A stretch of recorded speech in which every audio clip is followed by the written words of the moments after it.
Good evening, everybody. Welcome to the October 22nd, 2024 board meeting of the Mason City Schools Board of Education. Board has been in a work session and is now ready to convene to its regular session. So the next item on our agenda would be the Pledge of Allegiance. So if you please stand and join me.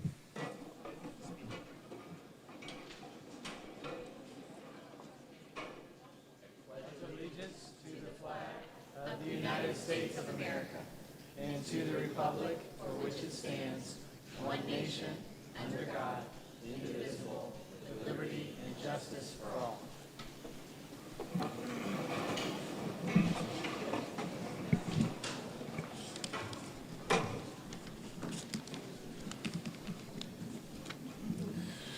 All right, the next item on our agenda is our superintendent's presentations. Jonathan?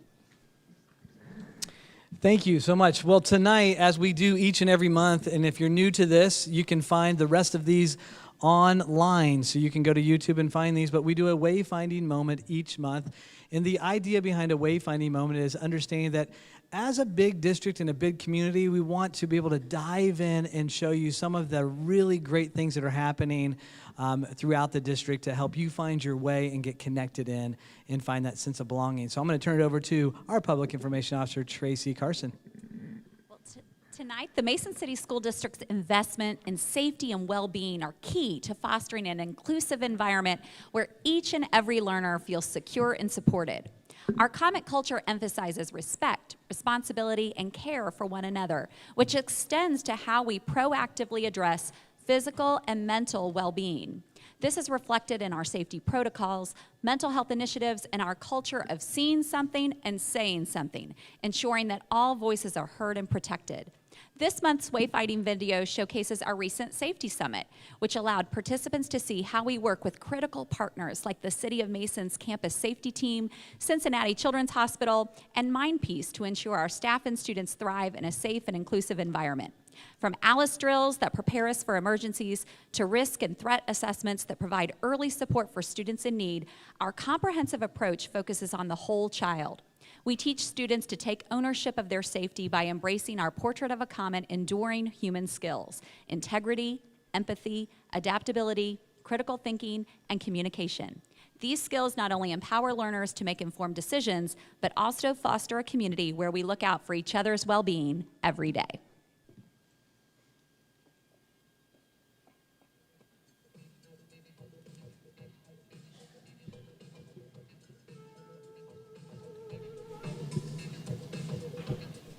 October is Safety Month all throughout Ohio in schools. This year, we were fortunate enough to bring together our own safety summit that connected the City of Mason, police, fire, and our well-being supports, such as MindPeace and Children's Hospital, so that we could display for the community, our parents, our students, the things that we support and the things that we have in play each and every day they come to school to keep them safe. Safety in Mason City schools goes beyond just responding to physical threats. It's about addressing the whole child. ALICE drills are part of preparing students and staff for emergency situations, but they also empower our students to take active roles in maintaining a safe environment. Our risk and threat assessments are designed not just to protect, but to support students, identifying those who may be in need of emotional and mental health interventions. We believe that by prioritizing both physical and emotional safety of our students, we are fostering an environment where all students can thrive and feel valued, which is our key commitment to inclusive excellence. Our comic portrait skills are critical in how we address the safety and emotional needs of our students. Our overall goal is that our students take ownership and contribute to making safety and well-being part of their day. Integrity is about doing the right thing, especially when it's hard and even when no one is watching. Our students are encouraged to uphold common culture values, report concerns, and follow safety protocols with honesty and responsibility. Empathy allows students and staff to be more attuned to each other's needs. This leads to a culture of care, where we look out for one another's physical and emotional well-being.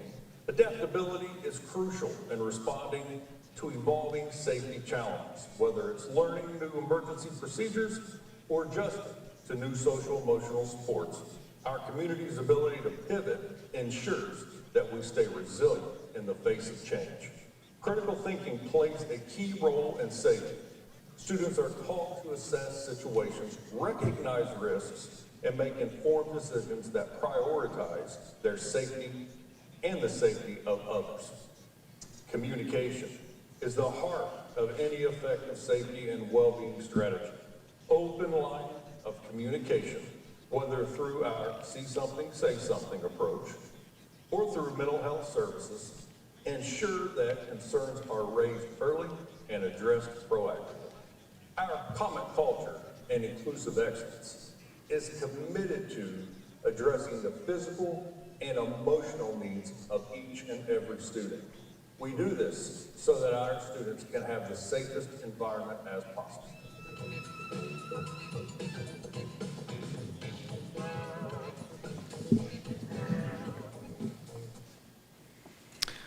Well done. Thank you so much, Tracy. Thank you, Todd, Petrie, and your team for making sure it's all together. I know Tracy, Carson, and Robin Jordan and team also behind the scenes making it all come together. Thank you, everyone, for putting on a wonderful safety summit.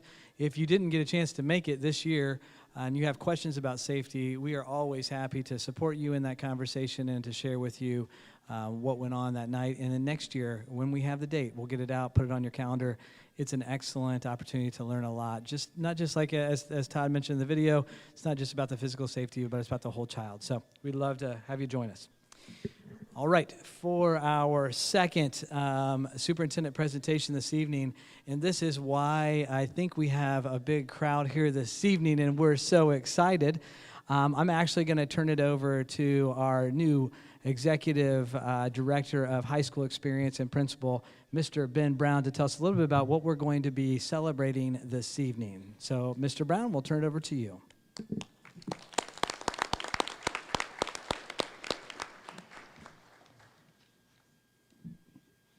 Good evening, everyone. I'm very proud to be here as the principal to talk about the National Merit Scholars that have joined us and their families this evening. The National Merit Scholarship Program is an academic competition for recognition and scholarships that began in 1955. The program's goals are threefold: to promote a wider and deeper respect for learning in general and for exceptionally talented individuals in particular, to shine a spotlight on brilliant students and encourage the pursuit of academic excellence at all levels of education, and to stimulate increased support from individuals and organizations that wish to sponsor scholarships for outstanding scholastic talent. It is a true pleasure to present to you this evening our 2024-25 National Merit Scholarship Award recipients. These students have performed at the very top levels among their peers, and we are so very proud of them.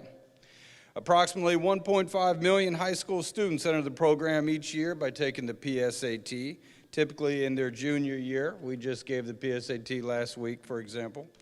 Each fall, students earning top scores are recognized as part of the National Merit Scholarship Program, and we are delighted to share of those students tonight here at William Mason High School.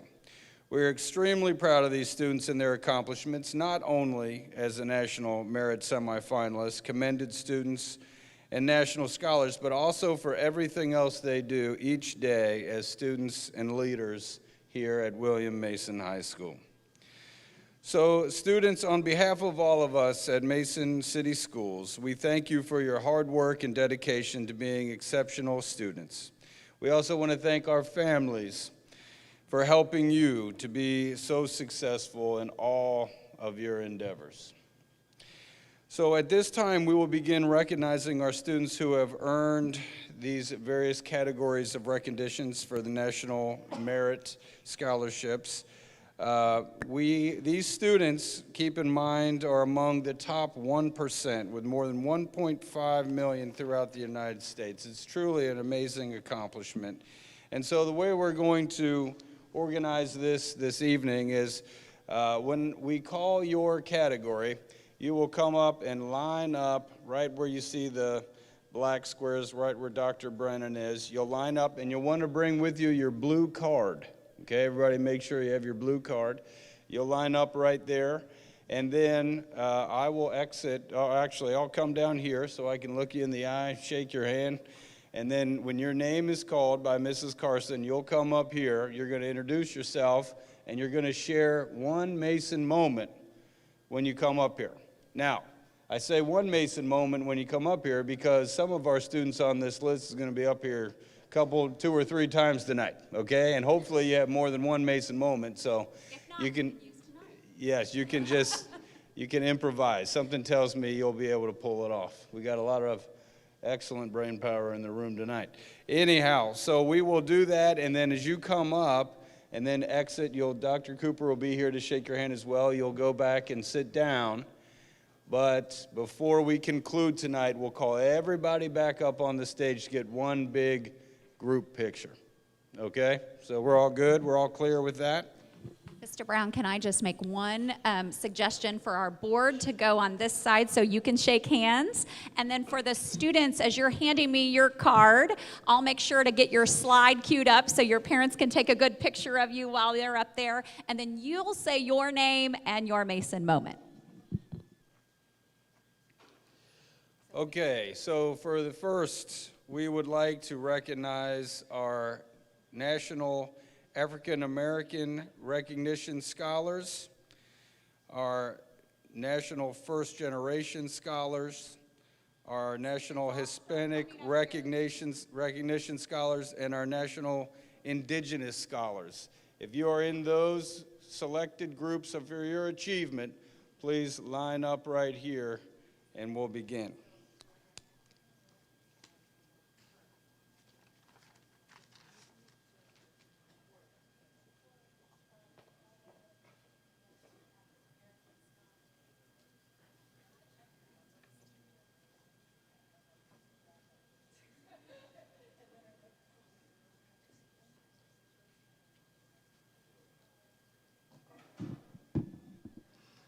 Hi, my name is Shea Adesanya. My favorite Mason moment is connect time in Mrs. Wilson's room.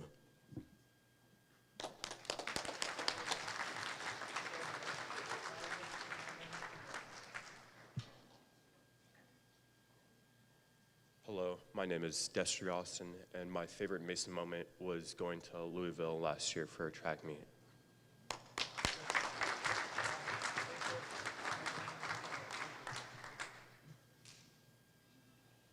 Hello, my name is Imani Johnson, and my Mason moment is singing with the choir in front of everybody.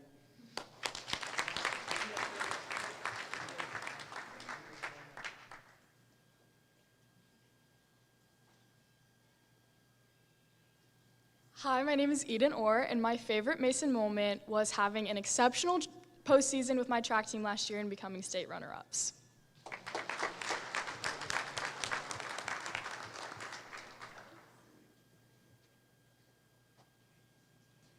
Hi, I'm Nina Starks. My favorite Mason moment was the Mason-Middletown game a couple weeks ago for football when the game-winning touchdown was scored.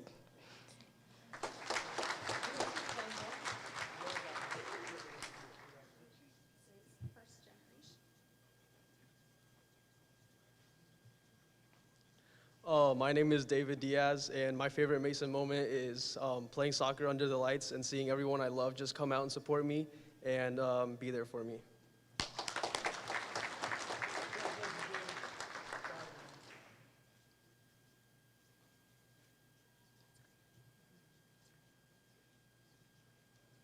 Hello, my name is Aliva Lee, and my Mason moment is just planning homecoming and seeing that vision come true.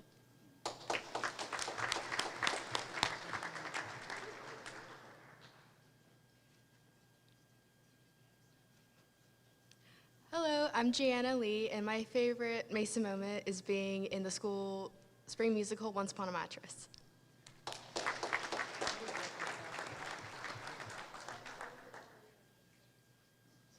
Hi, my name is Maria Jose Contreras, but I go by MJ, and my favorite Mason moment was doing the musical Mamma Mia with the drama club last spring.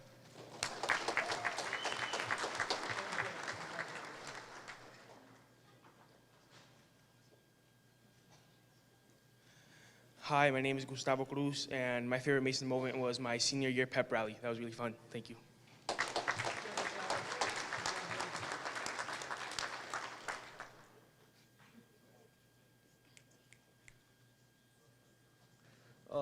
Hello again. My name is David, and another Mason moment that I really liked was at prom when I went with my girlfriend. It was just really fun. The food was pretty good. There's a lot of dancing, and yeah, that was a good moment.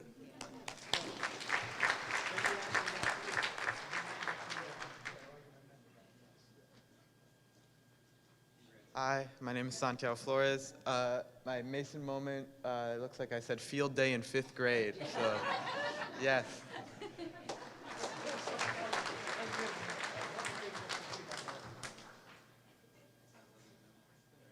Hi, I'm Daphne Lopez, and my Mason moment was definitely walking in the Heritage Parade this year and seeing all the communities and cultures in the community like come together.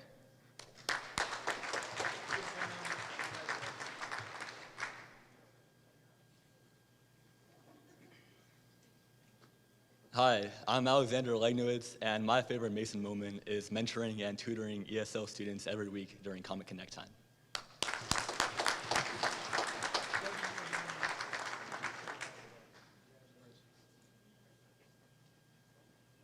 Hi, I'm Julian Ramirez, and my favorite moment was just having a lot of fun in AP Spanish.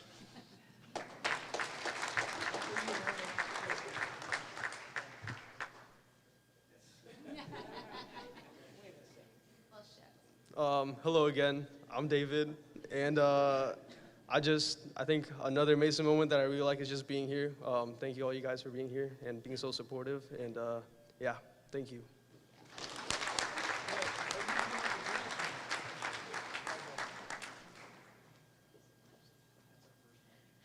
Hi, my name is Ashley Havlin, and my favorite Mason moment is probably actually started last night at my choir concert when I got a solo, and I've been getting compliments on it ever since, actually.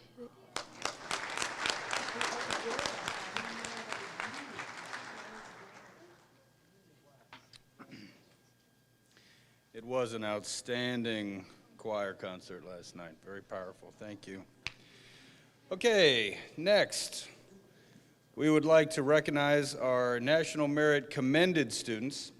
These 34 students are among the top 3 to 4% of more than 1.5 million United States students. Again, an incredible accomplishment. Thank you for joining us and for sharing your Mason moment. So once again, if you would line up right there, and when your slide comes, introduce yourself and share your Mason moment.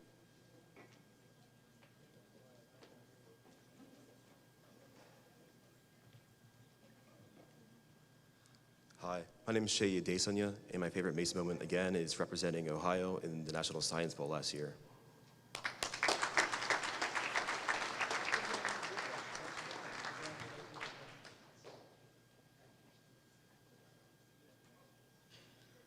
Hello, I'm Avery Althouse, and my favorite Mason moment was from when I was young in elementary school and attending math and science night.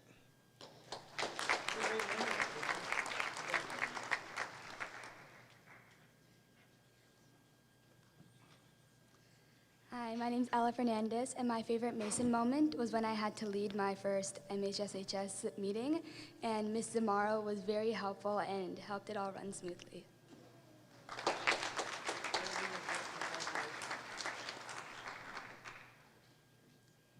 Hi, my name is Parthav Gavini, and my favorite Mason moment was presenting workshops for teachers at Comic-Con last year. It was a lot of fun and a great experience.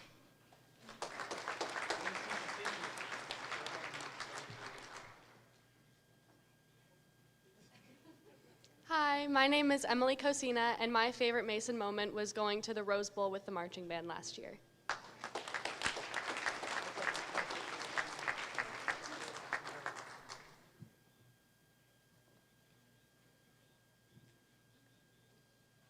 Hi, it's Alexander Legnowitz again, and another one of my favorite Mason moments was teaching cumbia and bachata. Those are both Hispanic dances during our Hispanic Heritage Month Connect sessions. Right now, actually, both last year and this year, throughout mid-September through mid-October.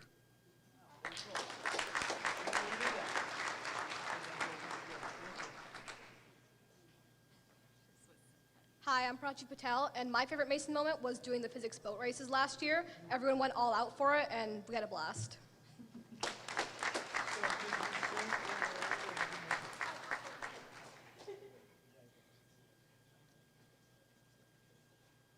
Hi, my name is Annika Salati, and my favorite Mason moment was singing the national anthem.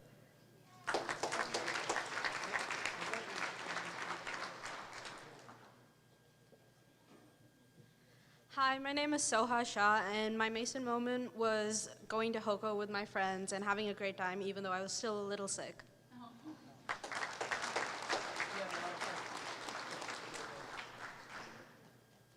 Hi, I'm Sandali Silva, and my Mason moment was homecoming my sophomore year, or prom. Thank you.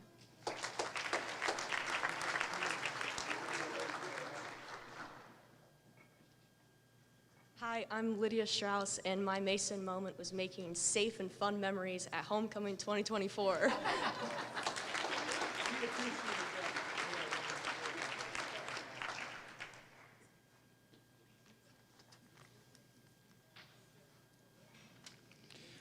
All right, at this time, we'll begin by recognizing our students who have earned the recognition of National Merit Semifinalists. These 27 students are among the top 1% of more than 1.5 million U.S. students. Knowing that they excel in so many different and wonderful ways, we have asked them to share their name and their favorite Mason moment.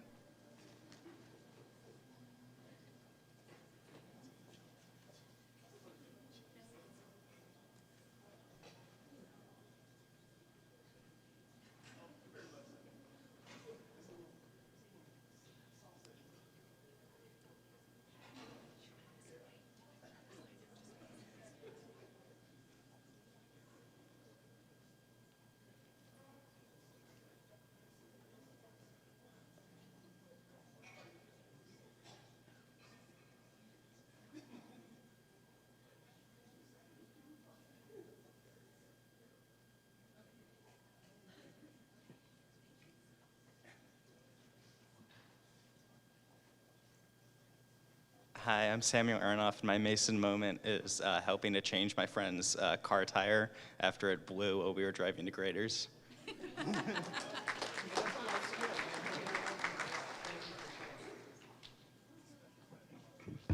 Hi, I'm Vivian Chang, and my favorite Mason moment was planning pep rally this year and getting to see it happen. It was really cool.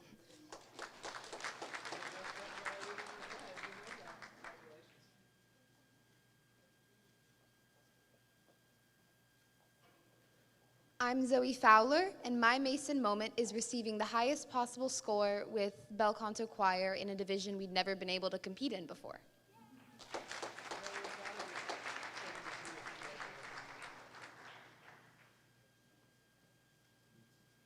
Hi, my name is Harshita Ganga, and my Mason moment was winning tennis states with my tennis team these past 4 years, and especially this last weekend.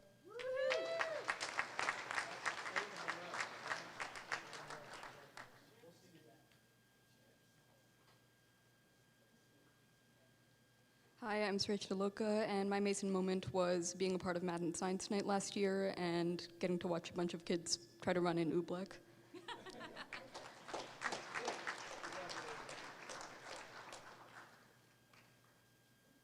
My name is Andre Messira, and my Mason moment was the boat race project in AP Mech last year.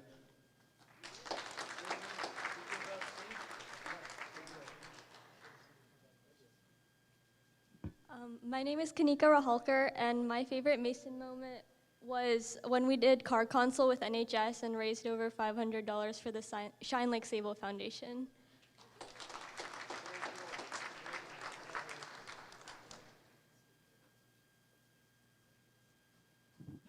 Hi, I'm Ramya, and my favorite Mason moment was also doing boat races with AP Mech last year.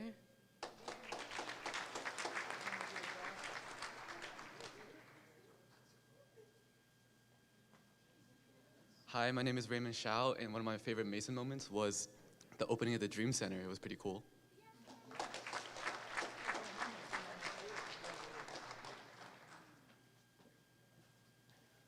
Hi, I'm Aaron Sharma, and my favorite Mason moment was competing at mock trial competitions with my team.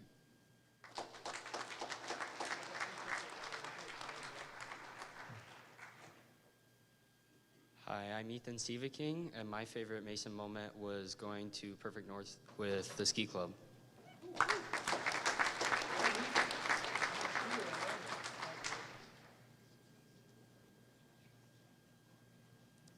Hi everyone, my name is Rohan Singh, and my favorite Mason moment was going to homecoming with my friends in my junior year. We had a great time.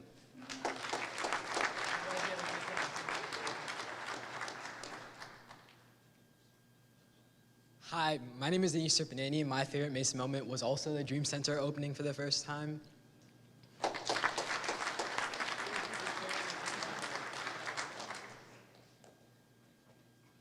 Hi, I'm Carson, and my favorite Mason moment is just listening to teachers share different anecdotes when they're teaching.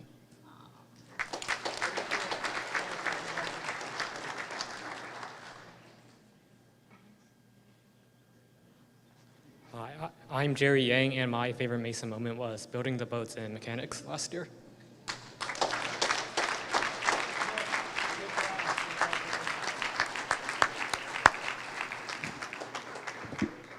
All right, another big round of applause for all of our scholars.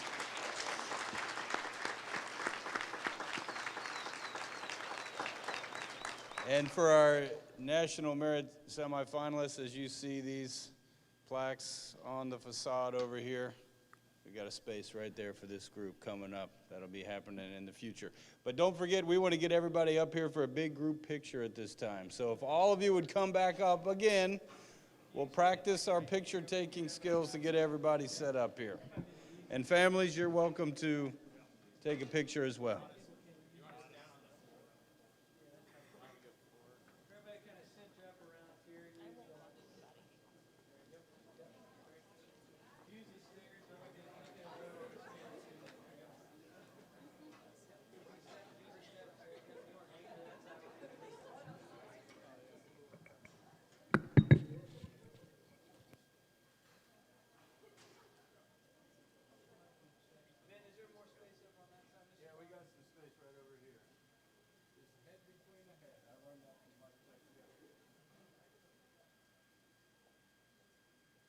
Carson, you want to tell us, is it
Well, as you all are making your way back to your seats, I just want to echo our congratulations as a board. It is so fun to attend this meeting every year. It is a peak moment for us as board members to see all of the national merit recognition that we are lucky to have in our district.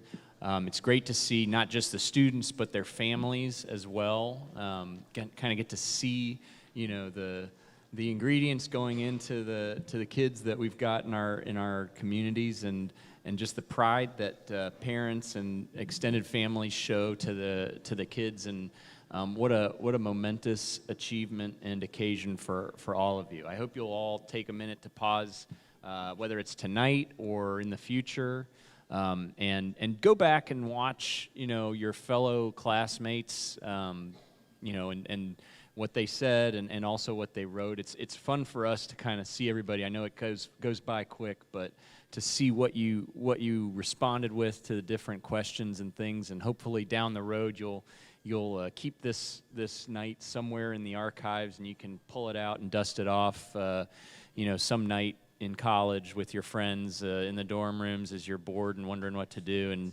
just kind of flex on them a little bit. So it's a great achievement, and we're very proud of all of you. So congratulations again. One more round of applause for all of our commended students here.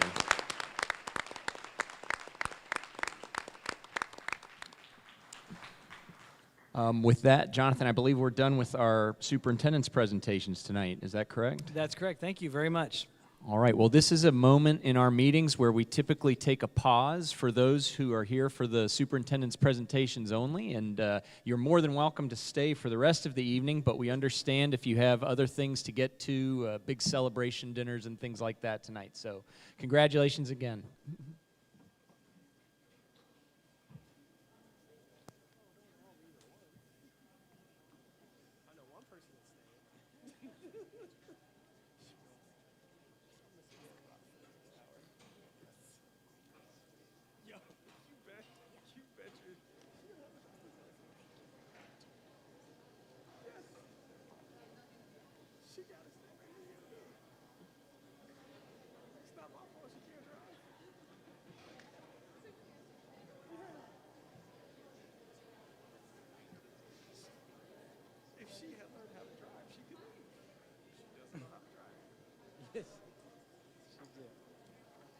Yes, she did. You get to.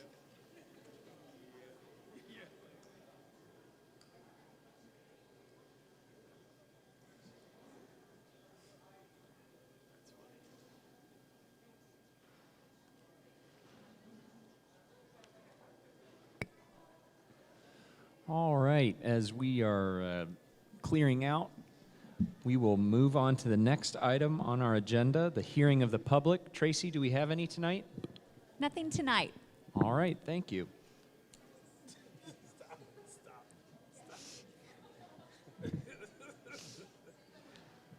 All right, the next item on our agenda are resolutions. Do I have a motion? So moved. Second. All right, any discussion?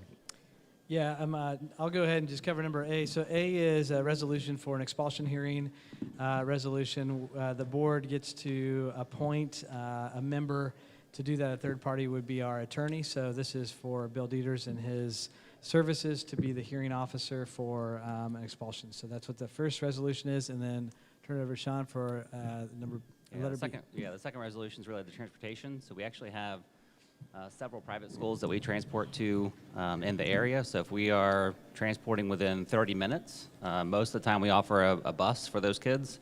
However, we do have a couple school districts where it's not practical or not feasible to actually transport those kids on a bus. And so we offer those students or those families payment in lieu of transportation. And so this is what this resolution allows us to do, is to offer those few kids payment instead of having to ride the yellow bus.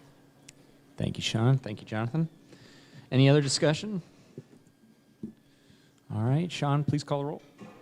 Mr. Galvin? Yes. Mr. Orr? Yes. Mrs. Batchy? Yes. Mr. Steele? Yes. 4-0. Item number 8, superintendent's recommendations, personnel items. Do I have a motion? So moved. Second. All right, any discussion? We do have a few things to discuss on this one. The first one that hits on the agenda on this month is a very special name to all of us, and that is our very own Tanya McCall. Tanya McCall is our Chief Talent Officer. She is she's ready for the retirement chapter, and so she's putting that on notice here. And we are just, we'll talk more about this in the upcoming months, Tanya, and I know our team will continue to celebrate you and the work that you've done and the impact you've made. So Section E, Tanya McCall, you'll see her there.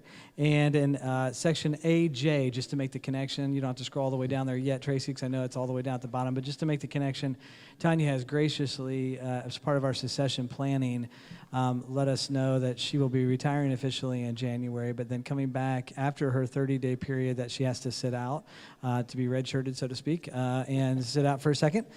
She's going to come back and work with us to finish out the year and to help the transition period for a new person to come on board and however we do that. So, Tanya, thank you so much in that agreement in there on Section AG. Section H, we have lots of substitute teachers continuing. I know last time Tanya gave me the number right around 300 to 350 substitute teachers on our list, and they continue to come in. Thank you, thank you, thank you. I had a young lady come in today. Tracy and I were walking in the front door, and they were looking to, where do I sign up to be? I think it was a substitute teacher. And we're like, great, just walk right down here. And it was wonderful. So thank you for signing up to be subs. It helps our teachers and our students greatly. Section IB is just a quick correction. Last month, we had lots and lots of people that were named as getting their training for the upcoming reading training that's specific for the science of reading. And if you were in one category, meaning you taught subjects that were not reading specific, you got a $400 line item there for your training, and then $1,200 for those that are teaching language arts. And so there is just a correction here because we just had one name off, and thanks to Amy and or Dr. Brendan and her crew, they caught that, and we got that correction on this month. So that's what shows up there. Again, that is funded by the state for the science of reading training. Section LU, I just put in this section, I named it So It Begins.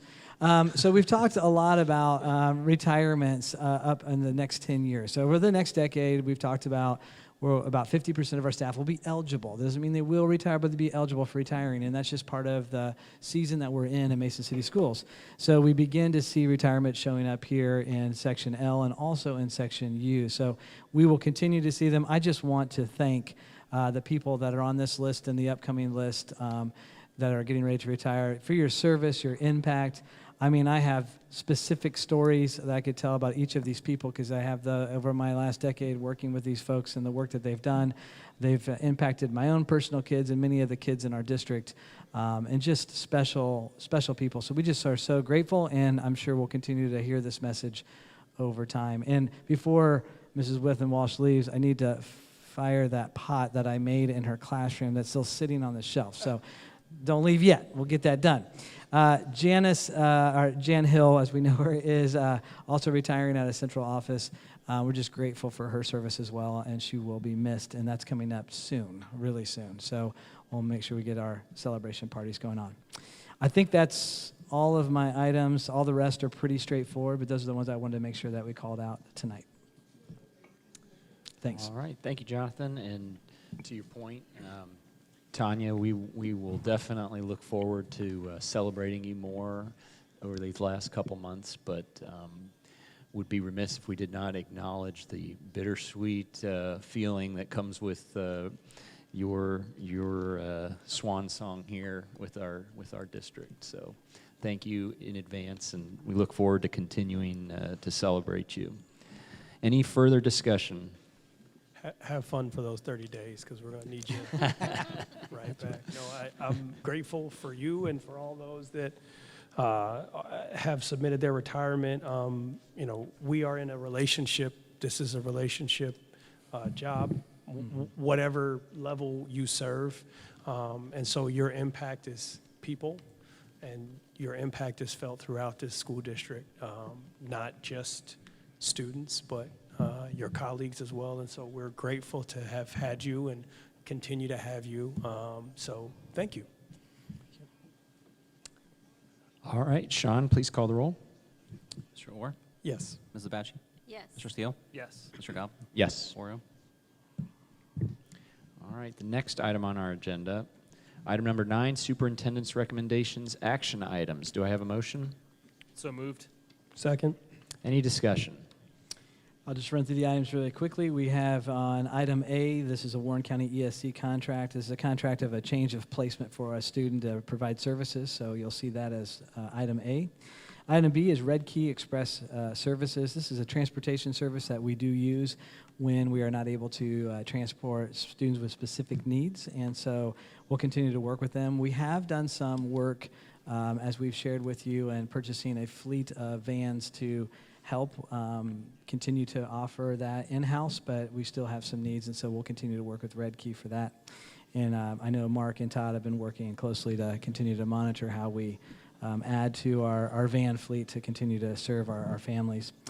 The Cincinnati Children's, item C there is our Cincinnati Children's agreement. This is for a specific nurse. There's a switch of services there and providers, and so this reflects the change in providers to provide a nurse for one of our students who does have that specific need. Item D is a Butler County ESC. This is a English Second Language Professional Learning contract. I was just going through with the board during our work session on some of our data from our professional learning, and I have it here that in K6, I don't have all of ours together yet, but I just grabbed our K6 because I had it in front of me. And the professional learning feedback in terms of our staff and what they're receiving has been very, very positive, 82% positive. And most of that is even specifically around some of our ESL support. We're continuing that service so that we can continue to equip our folks, because when you have 100 different languages in our district, we want to do that well, and our staff really desires to learn how to do that best. And so this is providing that that best practice professional development. So you'll see that contract on there as well. And then you'll see in letter E, there is a Mason High School weight room. We've been talking about the Mason High School weight room for about 1.5 years now in terms of looking at the renovations. We've actually made some changes in there. I know Todd and his team, their facilities, have made some updates to the HVAC system, because the HVAC system connects to just the humidity in the room, and which deteriorates some of the weights and some of the different equipment we have in there. So we've updated that, and now that's the original weight room that went in, I don't know, 20 years ago. And so we're at the point 20 years later, because it gets used 7 bells a day, before school, after school, all the time. So we're going to be updating that. So we've done a lot of bids. We've done some work. All of our coaches, most of our coaches from at least all the different sports, has been a part of this process, and have given their feedback with their athletes and how to serve them best. So that's what this is talking about in letter E. Letter F is an energy bid. I'll turn that over to Sean, talk a little bit about our energy bid. Sure. This is an authorization for a company that we work with called One Energy. So we go out and bid out our electric and natural gas supply contracts. And so we have a couple contracts that are coming due here in January and February. So this authorizes them to take us out to bid to try to find the best possible rates we can on those natural gas and electric contracts. Letter G are 2 job descriptions. One, honestly, we have the job description, but we made some changes to it, and because we're also advertising it, we thought we'd put it on here so we could at least talk about it, which is our Chief Talent Officer role, which you'll hear us talk about with that Tanya has served so faithfully in. We are looking for someone new for that role, and so that has been posted out there. We have lots of applicants reaching out and interested in the role from inside and outside the district, many talented people, so we're excited about that. But continue to share that out there. It's not too late to apply for that, and you can reach directly out to me at cooper@masonohioschools.com, and we'd love to have you in that process, or reach out and we can make a phone call. There's also a pre-K-12 data and information systems coordinator. So I want to talk really quickly about this. For several years, we have been searching for a solution. We used to have a team of people, a whole room full of people that just looked at our data and integration. And then we hired one of the more talented people that we've ever worked with, which is Christine McCormick, and she just was like a wizard with all the things back there and making it all work and pulling things together. Well, it's a lot to put on. We've brought people in. We've tried some contracting services. We've tried a lot of different things. And we, as a team, I think just said, hey, we need to add a data specialist back into the mix. And so Christine has been gracious to bring the ideas to us and what we can look at to help and to free her up to do some more innovation work, but also to continue to support the data integration and making that data available to people and making sure it's in the system. That will be all under Christine's guidance and her leadership. I know today we were seeing now just even finalizing some of the details of what this job role contains, and Dr. Brennan and Christine and I were saying now just refine that. So we're excited about this. If you know anyone out there that is talented and interested in a data information systems coordinator or has questions about it, we would love for them to reach out to us, because this is a really great opportunity for someone, if you're coming out of college or you have some experience, and to work with an amazing team of people that really love the work and get to make a big impact. So we'd love for people to apply for that. So those are 2 job descriptions. And then the final item here is item H, and this is a new security vehicle that we're adding to our fleet. So probably 3 years ago now, somewhat, we have an agreement where we work with the City of Mason Police Department, and so we have this collaboration, and we try to prioritize how we're allocating our resources for security. And so a few years ago, we got the police department in that process a golf cart. That's what I'll call it. Safety. It's a safety vehicle, but it's a golf cart basically that goes around our campus to monitor our campus. And so you might have seen that around. Well, we've also seen that as a need for some of our administrators, whether it's Friday night football games or monitoring our parking lot for safety, especially when the daylight is going a little bit darker in the mornings, and just to make sure everybody's safe. So we've been looking into this. We actually, Todd and Mr. Petrie and Mr. Brown have worked very closely with a company, but also found some sponsorship for this. So it's not something we just have to just go out and buy, but we have some gracious people sponsoring. One of our biggest sponsors is a partner that we've had for a long time that's actually helped build all the buildings here. And so we're very gracious for their investment in safety and continuing on with putting this in place. Did I get all of that okay? Great, thank you. And that's it for tonight. All right, thank you, Jonathan. Any other discussion? Yeah, just on the weight room, I just wanted to commend the team for the hard work and really hearing from all the voices, all the different users of the facility, and hearing student voice in that too about what they would want from the experience and getting that feedback. And I know that the design work and the actual kind of the stuff that our architects are working with us on isn't on the agenda tonight, but I'm excited about that too, because there are going to be opportunities where every student group who uses it, every team will be seen. They'll have their logo. They'll feel like the room is theirs. It's not just a football weight room, for instance, but our girls soccer team will be represented in visuals. So just really excited about the inclusivity of the design and the thoughtfulness behind the space. So excited about that.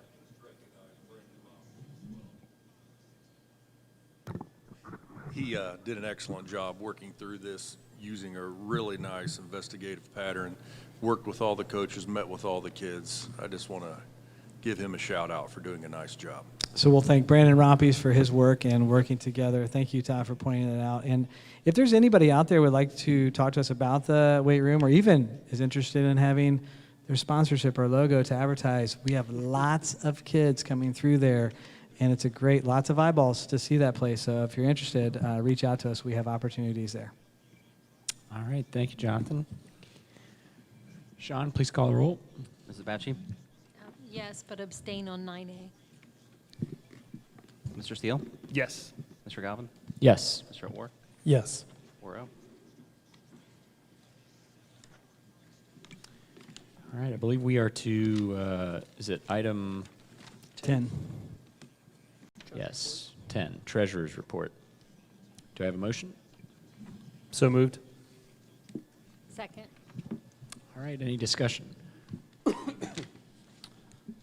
So on the agenda tonight, we have mostly just our monthly financial reports for the month of September that we will approve. And then I also want to just take another minute and talk through an important update on something that's taking place in our community right now, and that is the tax year 2024 reappraisal process. So we talked about this a little bit last month, but since last month's board meeting, I think community members may have seen a letter in the mail, so just maybe talking through this again as we go through this process, and what that kind of looks like and what the purpose behind it is. So every 6 years, each county in Ohio is required by law to go through a reappraisal process. And basically, the idea behind this reappraisal process is that the tax values that are on the books should line up somewhat with market values. And so 2024 is Warren County's turn as it goes.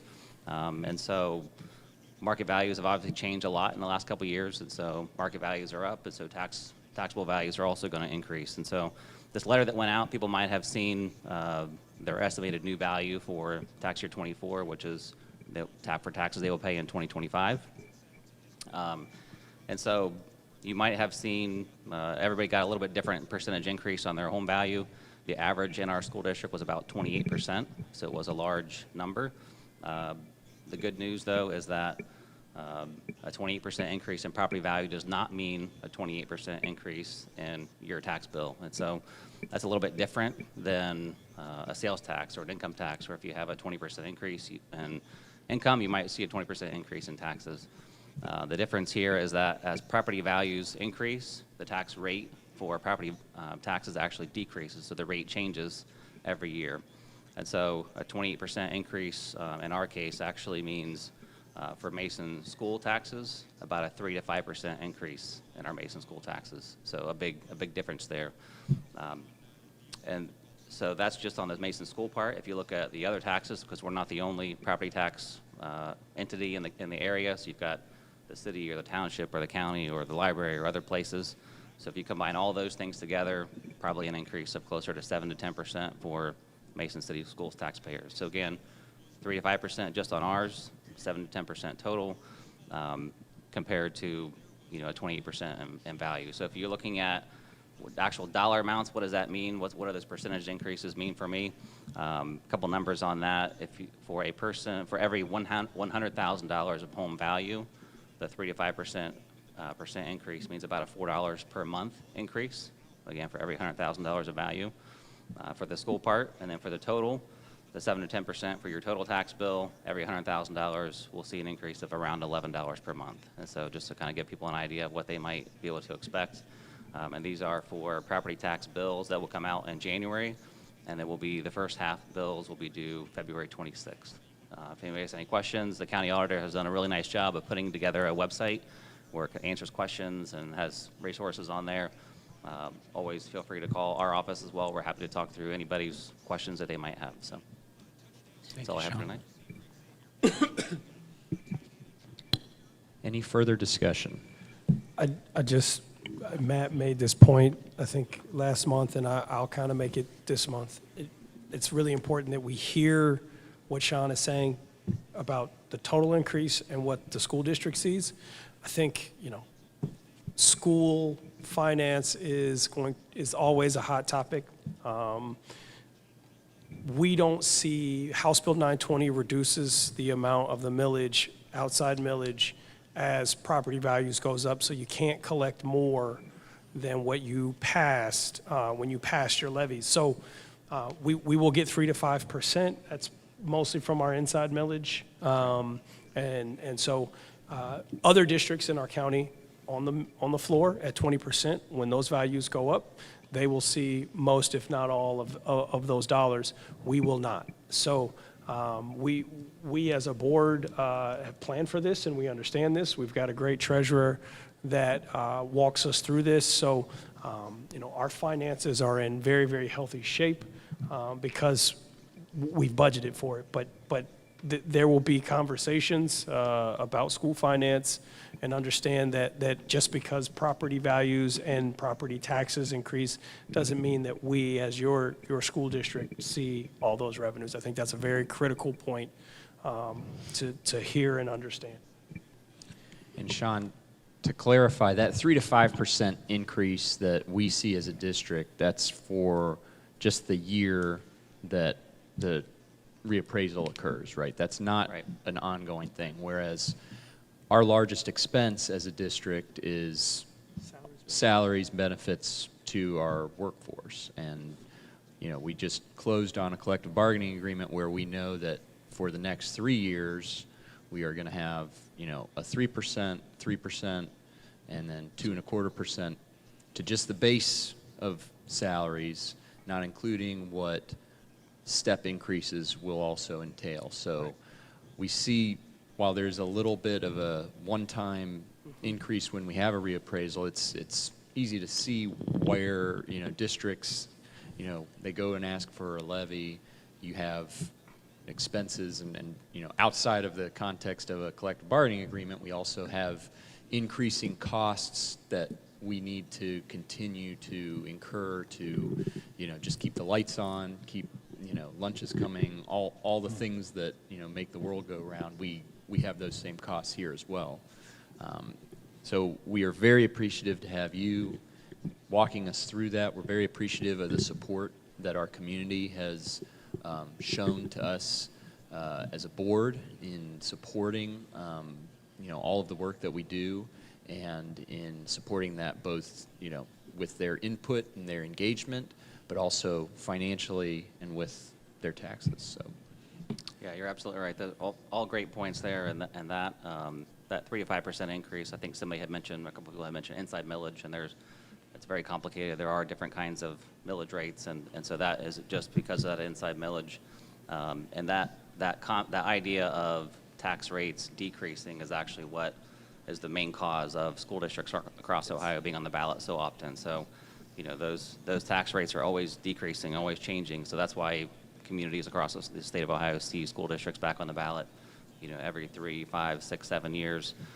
In some cases, you know, in our district, due to lots of great planning and work on everybody's part, we lasted 15 years between our last two.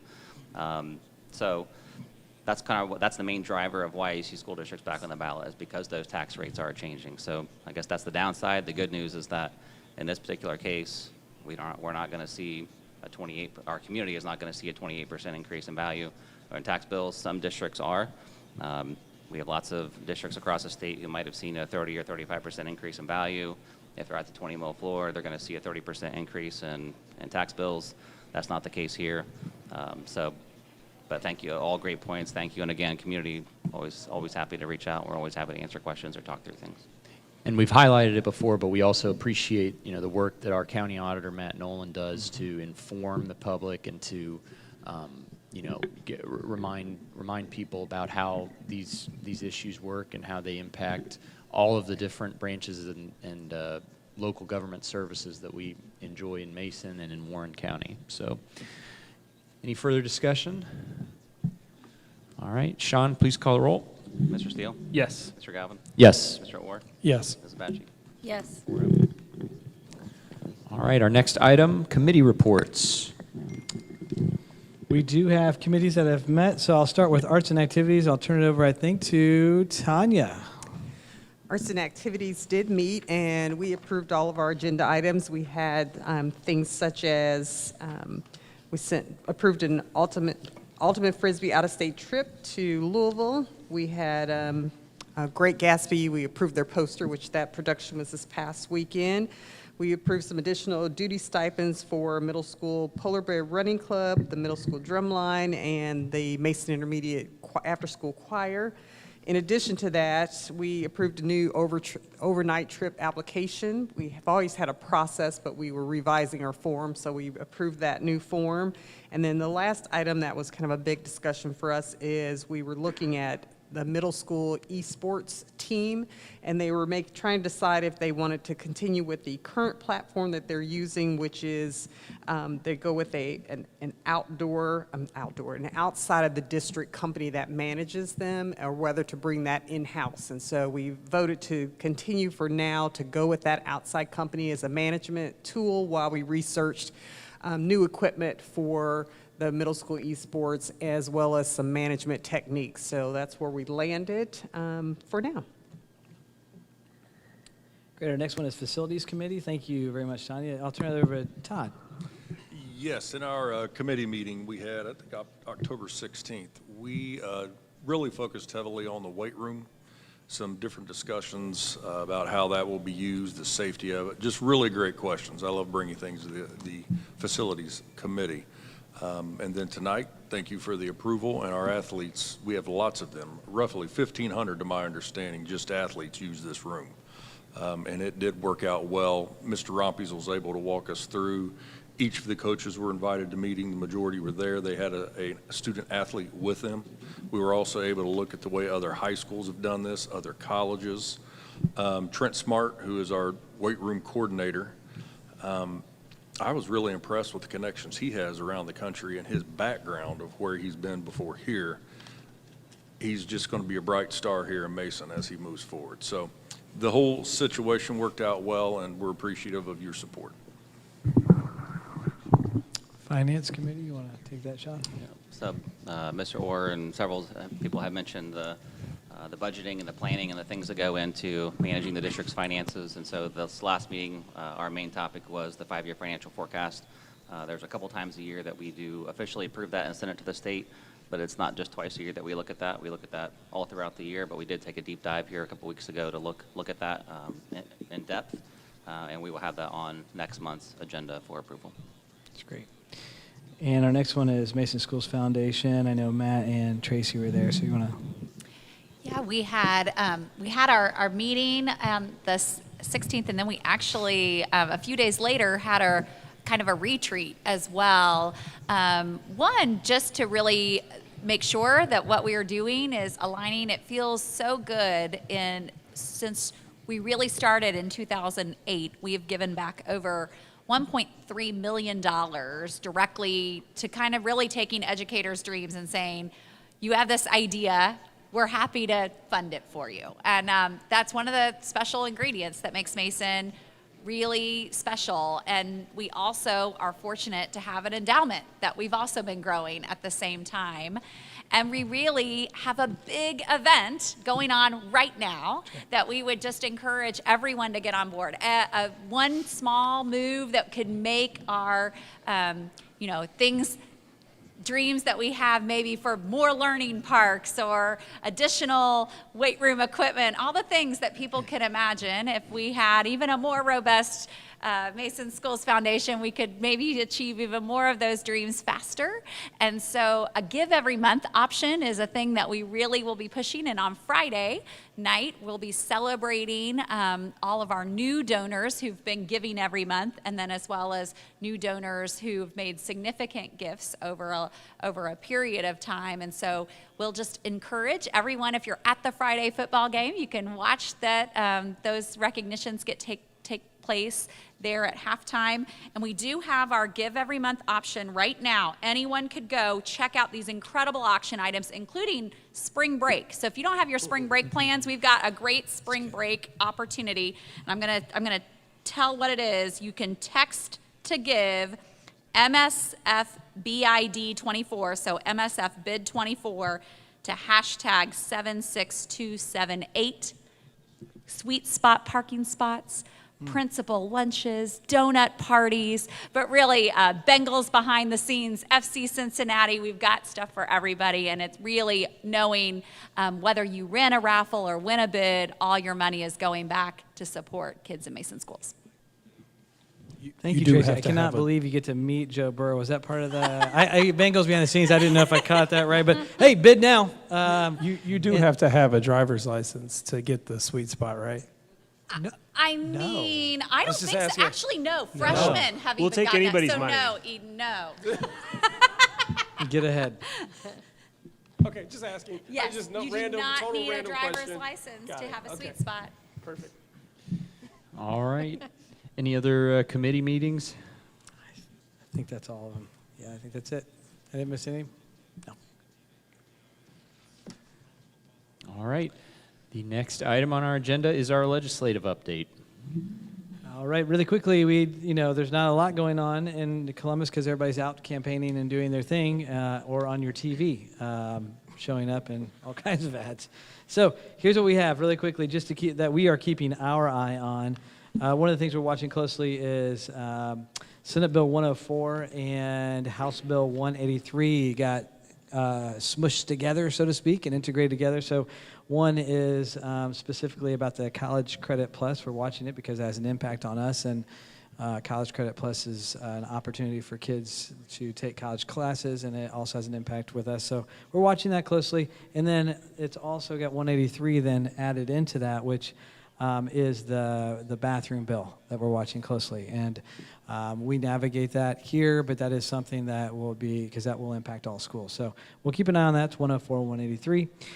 Senate Bill 313, so that's 313, was the one that was added in recently in Columbus, and we're watching that because that has the safety badge requirement for all schools. I don't know if that will go forward, but it has a lot of energy and support right now because of school safety being a big topic. There is some funding behind it, but I don't know if it's enough funding to actually sustain that effort. We are all for moving forward with more safety, but we also want to be thoughtful about the funding of that. So just so you know what that is, it's 313. And the last one is Senate Bill 29. You'll hear people talk about Senate Bill 29. Senate Bill 29 actually goes into effect October 24th, so in 2 days. That is the bill that we are, so when we have a situation that comes up on our computer, so all of our school-owned technology that we have, it monitors for safety. It just, if there's something that, if someone's searching something that would be very concerning and it would pop up on our radar, we would look into that and we would let the parents know we're looking into it. It happens all the time. I've even had a call from my own kid doing a research project at my house, and a principal called and said, "Hey, Dr. Cooper, is this?" And I said, "Yes, he's just doing a research project. Just wanted to make sure," because it's part of our holistic safety approach. So we do, but that is not the practice that has been the case across the state, and so they're putting that into a place where if schools have not had that in their practice to notify the parents that they're looking into those things, they are now will be required within 72 hours to notify parents. We do notify parents when we're investigating. There is some language in there that's problematic when it was originally proposed. The intent of this was to protect our schools from big tech businesses out there and monitoring things. And so there's some language in there, but the way it was written could be interpreted that every time there's anything that starts to pop on our radar, if a kid's doing a research project, that we would be calling home all the time or emailing all the time. We can tell you as families, we are not going to burden you with tons and tons of phone. If it's a serious thing that we're looking into, we'll call you, but we're not going to inundate your email. And they're actually changing that in the law that will be amended in the next month. I've worked closely with Senator Wilson, with Representative Matthews, Representative Lips, and some others, specifically working with the state to tweak some of that language. They've promised us it's already written and ready to go, so we will see those changes coming soon. But just so you know, our policy in our district is to be transparent and to work with our families and let you know. So if we're ever investigating something seriously, we're going to call home. Thank you, Jonathan. Thank you. Item number 13, administrator commentary. Well, I've already plugged the Mason Schools Foundation. Maybe a few of you board members will continue to do that for this Friday. But because this will come up before our next meeting, I wanted to plug one more community-oriented event. Today, Dr. Cooper and I are both proud Mason Kiwanis members, and we did our annual, we do it 3 times a year, our Making a Difference luncheon, which is just one of the things that Kiwanis does for our school district. Just community members who roll up their sleeves and do important work to give back to our community. We have one of our big fundraisers coming up on November 9th, but I think of it more like just a community opportunity to come together, our Kiwanis Pancake Day. Tickets are $5. You will never find a better bargain than that for a carb fest like you cannot believe, because we've got pancakes, biscuits and gravy, sausage, orange juice, coffee, all for $5. Kids under 3 eat free even, but really come out, and all of the things. Kiwanis is just another organization that really gives back a lot. Often on our donations, we'll see donations that Kiwanis has made. Right now, they're partnering with several other organizations to help ensure that our holiday kids in need have holiday help. And so just one more way to get together, see your neighbors, and enjoy Kiwanis Pancake Day, November 9th.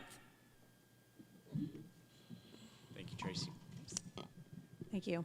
I'm not sure what happened to the tech up there, but the meeting's over. I'm just kidding. I wanted to recognize first Tanya. I'm in complete denial about Tanya leaving, so I'm not going to say too much because I'll get really upset, but she's an incredible, incredible teammate, and it will be such a tremendous loss for us. She has such enormous integrity and care, and nobody can deal with situations, human situations, as well as she can. So we will just be really missing her tremendously. And then Jan Hill, another person that is dealing with our families every single day and supporting them, and she does it so well, and she knows so much about the law and the situations that we see in registration. You wouldn't believe it if we told you. She said she was going to write a memoir, The Life of a Registrar. So I'll tell you when that's published so you can pick it up. But she's fantastic, and we'll miss her tremendously as well. Lastly, thank you for approving the data position, because it is sorely needed for our district, and I appreciate the support in that. You know, we've certainly been sustaining, but we're not gaining in some of the things that we can do. So I'm looking forward to being able to do that with that new position. Thank you, Christine. I'd just like to say again to those folks in the community that have been signing up for subs that we greatly appreciate it. We added quite a few again this month. So I ran the numbers through last Friday just to see what kind of impact that we're having, and from August through last Friday, Mason High School only had 19 positions that were unfilled. That's a 94% fill rate, which is huge. The middle school only had 7 unfilled positions, which is a 98% fill rate. MI had 1, which is a 99% fill rate. ME had 0 unfilled, 100%, and MEC had 7 at a 99% fill rate. So keep signing up. We greatly appreciate you. Thank you, Tanya. Couple of things. Since we last met, we had a visit from Dr. Melissa Weber-Mayer, who is the Chief of Literacy for the Department of Education and Workforce.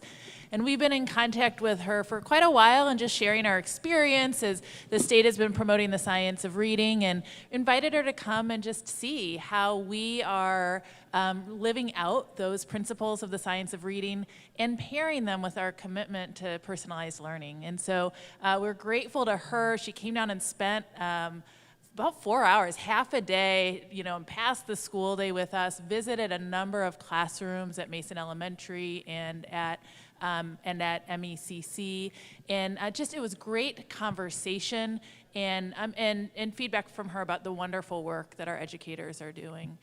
So I want to give a recognition to Chrissy Huffnagel, our learning experience supervisor, who has been in the background making a lot of these shifts happen, making sure that we really are true to what all of the science says about how students learn, and to all of our values as a district as well.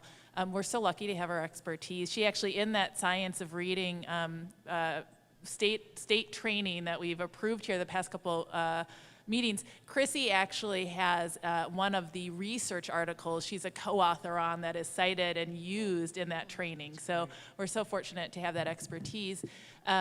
And then, you know, a few teachers also stayed after at MECC, our teacher leaders, just to be able to engage in conversation with Dr. Weber-Mayer.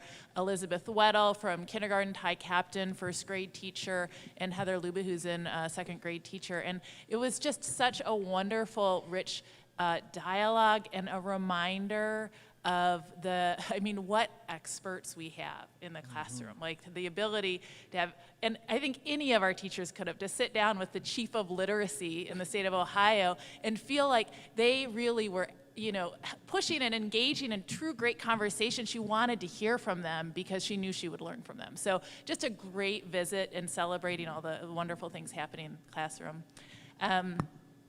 Shout out to Robin Jordan, who has really taken a lead on creating some new district-sponsored international travel opportunities for our students. And so, if this is something that is of potential interest to a student in grades, really we're thinking about starting in grade 7 through 11, we are having a family meeting tomorrow night in this very space here from 6 to 8, and you can learn about trips that are being planned for the summer of 2026. So we intentionally plan out a ways to give families time to plan, to figure out the financial piece, to really break it down if they need and want to do that. And it can be a big decision, but we have trips that will be going in the summer of 2026 to Europe, to Australia, to the Galapagos, and more. So it's a good opportunity. You can just come, hear what it's all about. teachers are leading those trips, so you can sort of understand more why they're interested in that, how that's a passion area for them, and just get the information you need to make a good decision. And last but not least, there will be time, but Tanya, congratulations. Bittersweet's the right word. I just, the calm that you bring, the wisdom that you bring to our team is just so appreciated and will be missed. But I'm happy for you. Thank you, Amy. First and foremost, I wanted to recognize Tracy Carson and Robin Jordan for putting together the Safety Summit. While I helped, they clearly were the mastermind behind it. So it was just so nice to have that night. It'll grow as things move forward. But the bottom line is it was great to see where we were 8 years ago and where we are now, which brings me to thanking the board and thanking our superintendent and treasurer for supporting safety. One thing I can say, and one thing that's always kept me here, is Mason does what's right for kids first, and then everything else falls into line after that. And when it comes to safety, some of the safety things we have that sometimes we don't even tell the public about, just to make sure our kids are safe, we just are very appreciative. Also, Tanya, moving on. Tanya is an example of an excellent professional. And I'm not going to say we don't see that as much anymore, but she is such an example, from her appearance to the way she conducts herself to her calm demeanor, is something that I would love to see even more, but we've just been lucky to have her here. I've worked with some of the people that she had as assistants, and everyone has such a level of respect. Now, another thing I am noticing, by the way, she usually sits next to me. So whenever we go to meetings anywhere, somehow Tanya's always been positioned by me. We I'm known to, I like to tell a joke or write one down when you're all fretting over stuff just to get somebody to laugh. But now I'm noticing Amy is next to me. And then today I'm at a meeting about the Gyms of Excellence, and what do I hear? I'm at Amy's table. So, Amy, you have some big shoes to fill, because Tanya's able to tap the table and get me all under control real fast. We're going to miss you, Tanya. Thank you, Todd. I just want to congratulate all the Merit Scholars and their families. Just incredible accomplishments. One of my favorite board meetings of the year to listen to these kids and their Mason moments and celebrate them and their accomplishments. Also, congratulations to Tanya. Bittersweet is definitely the right word. One of the things I really appreciate about Tanya is that she combines a lot of things in her role, but a few of the words that come to mind are integrity, care, compassion, skill, knowledge, and a whole bunch of other things, but I'll stop there. So thank you, congratulations, we'll definitely miss you. Thank you, Sean. Thank you. There's a word for this kind of seating placements. I can't remember what it is in classrooms, but preferential seating or something. But yeah, it's a very nice way to say proximity, teamwork. All right, we have just a few things. One, bid now, get on the MSF investment train. It is the right investment for each and every kid. So consider that, jump on there. I can't recommend it enough. The work that goes on there is great. We do have if you ever just want to sit down and talk about anything that's going on, we have community conversations that are happening once a month. It's always in our newsletters.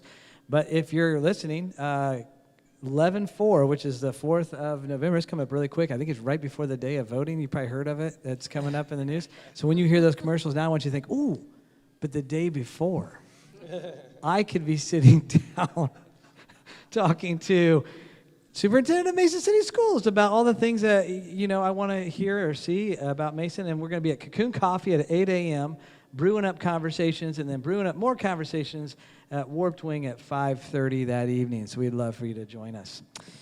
All right, 11:20, Teaching and Learning Night is coming up, right? Do I have that right, Dr. Brennan? Dr. Brennan and team have a wonderful evening planned for you. I know people have questions about our curriculum. They have questions about teaching and learning, all the good things that are going on. Do not miss that night. It's going to be Dream Center. It's at the Dream Center. So come and see the Dream Center. Be here for Teaching and Learning Night. High school, thank you. High School Dream Center, if you're tuning in right now. High School Dream Center. Let's see here. I have on, the Great Gatsby's going on, I think, this next weekend, too.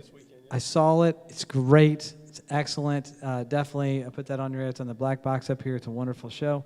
Fall choir concerts were last night. They were amazing. One of our young ladies who did a solo, just phenomenal talent. I mean, it just gives me goosebumps. I was watching that last night, and they're just amazing. Our marching band went to super semi-regional finals for the, I probably messed that up, so I apologize, but it's something like that, and it's the Bands of America, and they did great. They did great. Now, it's a couple of schools in Indianapolis that we compete with every time, and I won't mention their names, but I did send a text to one of their superintendents and said, we're going to be around, and we're coming strong at the Nationals. So we'll be back at the Nationals, so if you haven't seen that show, it's pretty amazing. All right, Tanya, I couldn't believe the numbers you just gave us. I had not heard that. That was live. I mean, I'm still like, wow. Our fill rate is never, I don't think we've ever had a fill rate like that. And I mean, I give you all the credit, so thank you very much. 0% ME. That is unreal, unheard of. So thank you so much for your hard work in that. Hey, Katie Turfin. Katie Turfin, she loves a lot of attention, but Katie Turfin is, I'm just kidding. Katie Turfin brings, you can hear me, and maybe you don't want to hear me anymore, and I'm almost done. But Katie's the reason. So if you hear really clearly, it's because she has brought all this together. She's super flexible. She helps us a lot in bringing all of our sound together. And I'm just going to end with this really quickly. You just hold on one second. You got to hear this, because for some reason you're not paying attention. You got to get this. I talked about the bands. We got postseasons coming up. I talked about some of that we had the Friday nights. But just listen to the GMC titles that are just coming out right now. And if I have any of these wrong, correct me, because I'm just trying to keep up right now. But our women's volleyball just got GMC champs. Yep. Men's soccer, GMC champs and undefeated season. Women's cross country, GMC champs. And district champs. Men's cross country, GMC champs, came barely in second in the districts. Men's golf, GMC champs. Women's soccer had a strong second in the GMC, and I think that's where we sit as of right now. Did I get all of the things right? So if you wonder why people don't love the green and white when they show up in town, it's probably because they're doing really well. And I give a lot of credit to our coaches and everybody in that weight room that's getting them strong out there and making that happen for 20 years. Last thing, I promise, last thing. There's so many things I could say, Tanya, and I got a lot. I'm building a thing because I cannot wait, because you are such an amazing person, and you deserve all of our you just got to give us the gift of letting us to just tell people about your amazing work and your impact here, because you're just a phenomenal human being. But I just want to see what ChatGPT would say if I just put it in with just your name. Just your name. What would you say about Tanya?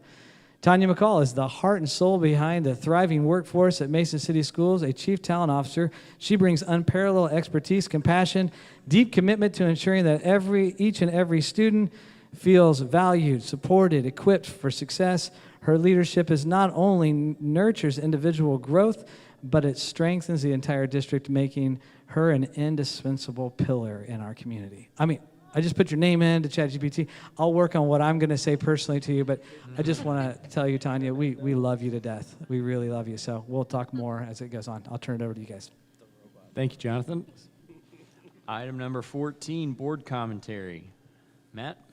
Yeah, a few things. I'll go quick, but first, the Mason Schools Foundation online auction is live, ends this weekend. That's super important. So get in there, be super competitive, stock some bids, ratchet those items up. There's a lot of good stuff. And the spring break, the week in Florida at a condo, that is no longer just spring break. You can use it any time in the year, which is awesome. So if you've already, Mason is a community of planners, as my family is. Maybe you've already made spring break plans.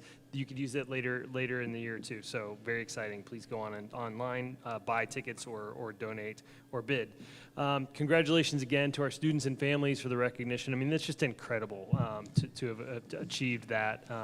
So few students in the country have achieved that recognition, and we consistently have a large number of kids do that. And so just congratulations. Thank you for allowing us to celebrate with you tonight.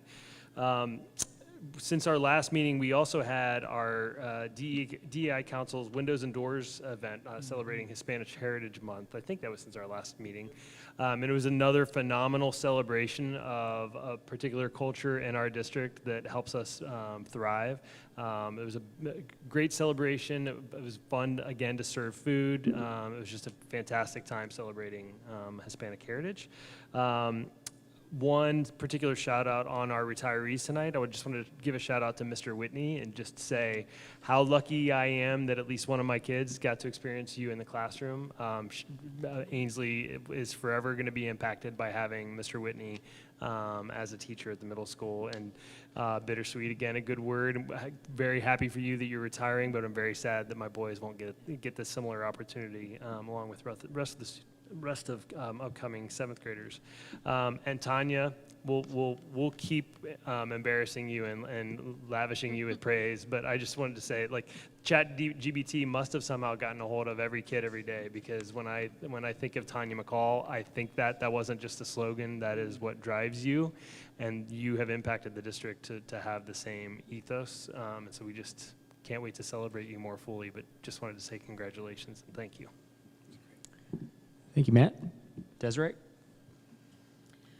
Well, I was going to show some appreciation to Todd in the Safety Summit, but he was quick to hand off the credit to others. But I can attest from being on the Safety Committee, in so many words, that Todd is constantly working on keeping these buildings and our kids safe. So the amount of time and community input that he garners, you wouldn't know what all's going on behind the scenes, but he's constantly thinking about that, and I know that's a huge priority for him. So thank you, Todd, for that. Tanya, I don't know if you remember, you were my kid's principal, my son's in middle school, and I remember the speech you gave at the middle school in front, and I remember one of the things you said was, I do not like leggings. This was many years ago. My, how things have changed, haven't they? Like, the girls wear nothing but I just thought that was, I was like, yeah, you go. I don't either. But you, I know you're not fond of being called out and praised, but you do have a legacy here, and we are so appreciative, and we'll have more time to show our appreciation to you and in future days to come. But congratulations on your impending retirement. Yeah, rest in January. I'm sure the rest of the year will be pretty busy for you. Merit Scholars, I laughed when I left the house because my husband graduated Mason in '89, and he's like, how long do you think the meeting will be? I go, oh, we have a lot. And he's like, well, when I graduated, it was like, well, the Merit Scholar for the decade of the 80s, and there was probably 3. So congratulations to the many, many students who earned the recognition, and the many that came on stage more than once, which I don't recall that happening as much as it did this year, but that was pretty impressive. So like Sean said, this is a fun meeting. It's really so neat to recognize the outstanding students that earn this Merit Scholar. That's all. Thanks, Desiree. Ian? I guess I'll start at congratulating our National Merit Scholars. Quick story on the power of setting goals and intentions. There was a student here that I know who her freshman year asked me what this meeting was about and what it celebrated, and said, I want to do that. I want to be that. And so I was able to recognize my daughter today for being a National Merit Scholar semifinalist, and that's very surreal. To speak to athletics, I've been to a few senior nights, and her friends and friends of ours, children, competing for the last time at home for the green and white, and it's surreal. So, we celebrate these students. They are the top 1% of academic performers, but there are thousands of students that learn in this district. Whatever your goal is, whatever you want to set out to achieve, you can do it here. And there's the support to do it here. And that's one of the best things about serving in this seat, is to get to watch kids do that, whether it's on an athletic field, in a concert hall, or in a classroom. And it makes me really grateful to be in this spot. Missed last time, so missed you guys, but missed my friend who is not here tonight. We miss you tonight. We keep missing each other. We celebrated her 25 years. I got a really funny story, a couple funny stories about Connie Yingling. When I ran in 19 and I lost, unexpectedly shows up at my door, just rings the doorbell and the day after the election, and talks to my wife and I for an hour, and just, telling me, hey, you ran with integrity, and just very supportive and great. And my wife and that we get done talking, we close the door, we both kind of looked at each other like, because we hadn't talked to her. Like, she just showed up, and that's the kind of person that Connie is. She is kind. She goes out of her way. She wants to see people thrive. She wants to see this community thrive. The funnier thing is, so we all ran, Charles, myself, Connie, and others, and I got the most votes. And so she calls me that night, and she goes, "You made history." And I kind of was like, yeah, I guess. And she goes, "You got more votes than me." And she said, "No one in decades has gotten more votes than me." And so I thought that was hilarious when she called to tell me that. But she has been a wonderful friend, a wonderful mentor. She is so generous with her time and knows just about every historical artifact about what has happened in the school district. So I'm grateful to serve with her. Similar to Tanya McCall, she was also my kid's principal. I'm old enough to have kids that Tanya was the principal for. And you'll never know what it means to see someone that looks like you in that spot. It is inspiring.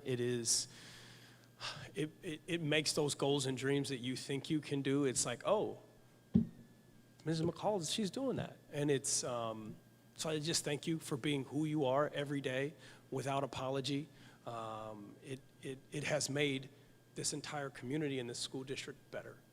Like I said, your legacy will be people, is people, from the students to your coworkers. We are forever changed for having known you. And so we thank you for being genuine and authentic. Senior night for football Friday. We encourage families to come out and celebrate those seniors for their last home game. Great Gatsby has shows. Mason Schools Foundation, please do not vote on the graduation package. I have a graduating senior, and I have a lot of family. I am from Cincinnati.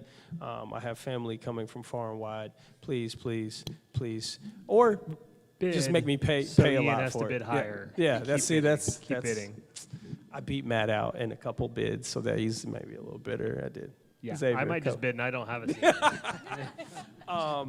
Also, this is our last board meeting before the election in November. I don't vote. We have earned these rights as American citizens. Go out for however long it takes you and vote, whether you do it by mail, whether you drop your ballot off at the ballot box in Lebanon, whether you vote early, you vote on election day. Please, please, please, please, please vote. And then bring your family and everyone that's over 18 that's registered to vote. I think that's all I got. Thank you, Ian. I want to echo Connie. We miss you tonight, and we know this is a meeting that is circled, on our calendars every year, and how hard it is for you to miss out on being a part of this celebration tonight. But we look forward to seeing you as soon as you are able to rejoin us. And I also want to congratulate again all of the students and all the families. We know that their success is not theirs alone, but reflects very supportive and encouraging, challenging family behind them, and it's just something that not only the families take pride in, but we as a community take pride in as well. Every year, you know, there's usually some Inquirer story or some other news outlet covering the high school or community with the most national merit semifinalists, and Mason is always, you know, among the top getters here in the state of Ohio. And you know, it's not necessarily something we set out to achieve every year, but it happens to be a byproduct of some of the values that we've instilled in our students and that we've supported, you know, through those values that we've come together on. So we are really proud of you, excited for you, excited to, you know, see all of the I guess, predictions and things that you've put out there for, you know, where you think you'll be in the next few years or down the road. And it'll be fun to see, you know, how true to life those are.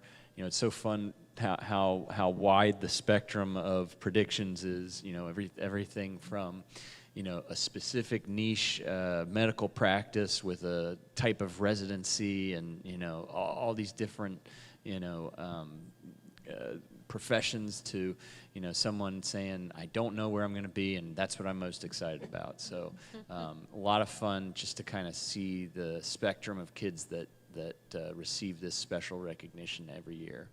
I know we've gotten a lot of fall sports kudos out there. We have, I know one season in particular that has come to a conclusion was our girls tennis team wrapping things up with yet another state championship. I believe that was number 8 in a row. Yes. And I'm excited. We'll get to acknowledge them here at a board meeting soon, and excited to hear the dramatic play-by-play that they do such a good job of sharing with us year over year. And doubles, singles and doubles. So good stuff. So, and then lastly, we've got Election Day coming up. So make sure, if you haven't already gotten out and voted early, get out there on Election Day and make your voice heard and go vote. So with that, any other discussion before we move to our last item? Hearing none, motion to adjourn. So moved. Second. All right. Yes. Yes. Thank you, everybody.